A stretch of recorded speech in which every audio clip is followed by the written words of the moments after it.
Bismillahirrahmanirrahim. Assalamualaikum warahmatullahi wabarakatuh. Buat semua penonton dan selamat sejahtera. Terima kasih kerana masih lagi menonton channel Cikgu Nisa TV. Baik, hari ini kita masih lagi menyentuh berkenaan dengan ekonomi KSSM tingkatan 4 bab 2 iaitu pasaran. Masih lagi dengan SK 2.1 iaitu keseimbangan pasaran. Standard pembelajaran 2.1.7 iaitu murid boleh melukis dan menjelaskan keluk penawaran individu dan pasaran bahagian 2. Baik murid, hari ini kita akan teruskan dengan istilah penawaran pasaran. Baik, seperti yang telah disebut semalam, istilah ekonomi yang berada di dalam kotak berwarna coklat ini ialah konsep ataupun maksud yang mesti setiap murid atau calon hafal. Baik, apakah maksud atau konsep penawaran pasaran? Penawaran pasaran ialah kuantiti sesuatu barang atau perkhidmatan. Itu ialah frasa yang pertama. Frasa yang kedua, yang ditawarkan oleh semua firma dalam pasaran. Okey, ini kurungan yang kedua. Frasa yang ketiga ialah pada suatu tingkat harga dan frasa yang terakhir ialah dalam jangka masa tertentu. Baik, jika soalan berkenaan dengan penawaran pasaran dan diberikan markah sebanyak 2 markah sebagai contoh dalam soalan berbentuk struktur iaitu kertas 2, maka sepatutnya calon boleh menyatakan keempat-empat frasa ini dalam penulisan jawapan. Okey. Baik. Seterusnya, dalam keadaan sebenar, penawaran sesuatu barang tidak terhad kepada seorang pengeluar atau sebuah firma sahaja, tetapi melibatkan ramai pengeluar dan firma lain. Betul tak? Sebagai contoh, jika kita ambil barang ataupun produk minuman berkarbonat. Okay, di Malaysia sebagai contoh, kita bukan sahaja ada air berkarbonat keluaran FNN, tetapi kita juga ada air berkarbonat berjenama 100 Plus, Fanta dan juga Mirinda. Tentu kamu semua pernah melihat jenama-jenama ini, kan? Jadi itulah yang kita katakan sebagai penawaran sesuatu barang tidak terhad kepada seorang pengeluar atau sebuah firma sahaja, tetapi ada banyak lagi firma ataupun pengeluar yang lain. Okey, itu kita tidak masuk lagi pengeluar kecil-kecilan atau pengeluar kecil-kecilan, tapi banyak juga pengeluar minuman berkarbonat yang besar terdapat di negara kita. Okey, itu sebagai pengenalan lah bagi penawaran pasaran. Seterusnya, kita ke tajuk pembentukan keluk penawaran pasaran. Bagaimana keluk penawaran pasaran ini terbentuk? Baik, penawaran pasaran diperoleh dengan menjumlahkan secara mendatar. Okey, ini istilah yang perlu kita guna pakai apabila kita perlu untuk menerangkan bagaimana keluk penawaran pasaran itu terbentuk. Secara mendatar, kuantiti ditawarkan oleh setiap firma dalam pasaran. Okay, setiap firma dalam pasaran pada suatu tingkat harga dalam tempoh masa tertentu seperti jadual 2.6 ini. Okay, tajuk jadual ialah penawaran pasaran terhadap beg galas. Baik. Kolom yang pertama ialah harga seunit beg galas. Okay. Kolom kedua ialah kuantiti yang ditawarkan oleh syarikat pertama, iaitu syarikat Jenas, dalam kurungan unit. Kolom yang ketiga pula ialah kuantiti yang ditawarkan oleh syarikat kedua, iaitu syarikat Kiwis, dalam kurungan unit. Okey, kolom seterusnya ialah penawaran pasaran. Okey, yang kita cari penawaran pasaran. Baik, dalam kurungan unit. Bagaimana penawaran pasaran ini terbentuk? Penawaran pasaran ini terbentuk ataupun dijumlahkan dengan menambahkan kuantiti ditawarkan oleh syarikat pertama dengan syarikat kedua.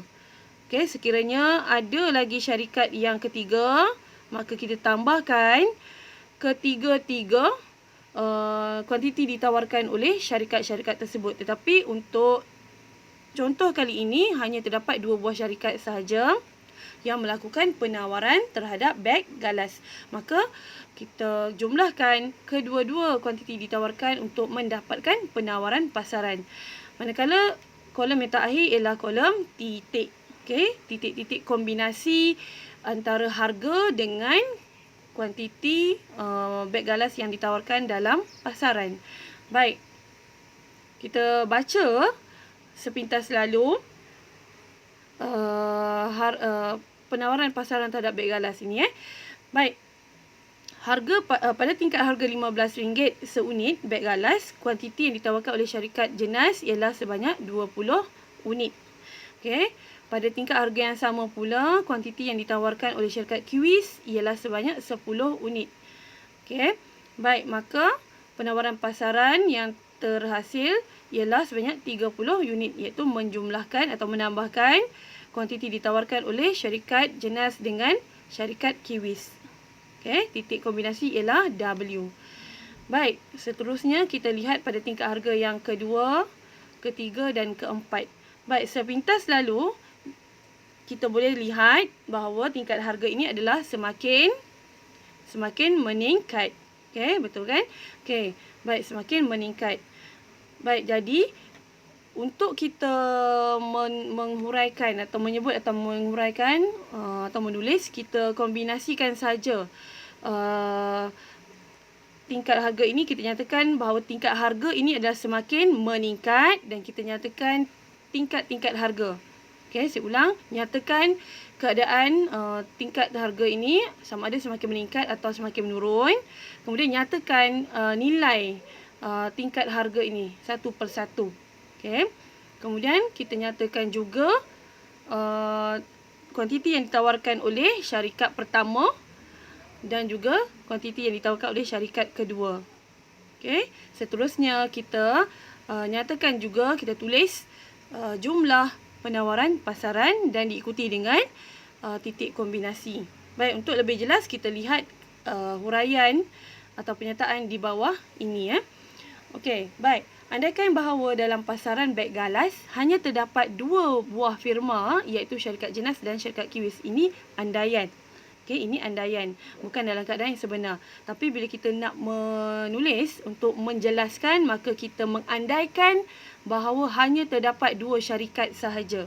Okey, dan nyatakan nama syarikat yang terlibat. Okey, maklumatnya kita ambil daripada jadual yang diberi.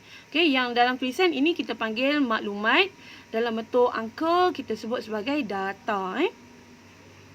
Yang kedua, penawaran pasaran diperoleh dengan menjumlahkan secara mendatar. Okey, di sini diulang lagi perkataan mendatar. Kuantiti ditawarkan oleh 2 buah syarikat yang terlibat pada setiap tingkat harga.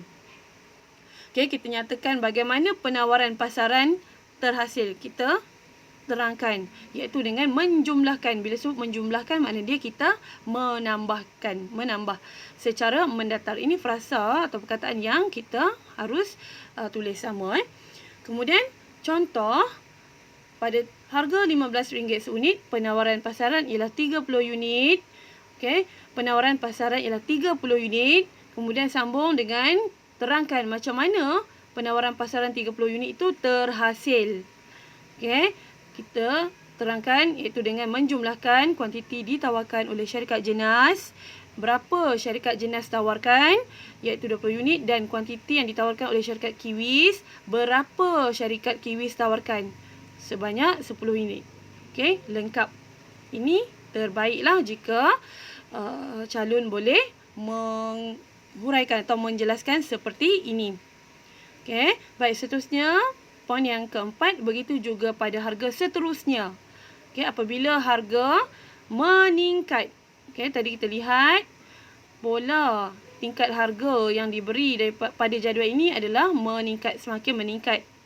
Okey, 15, 30, 45 hingga RM60. Baik.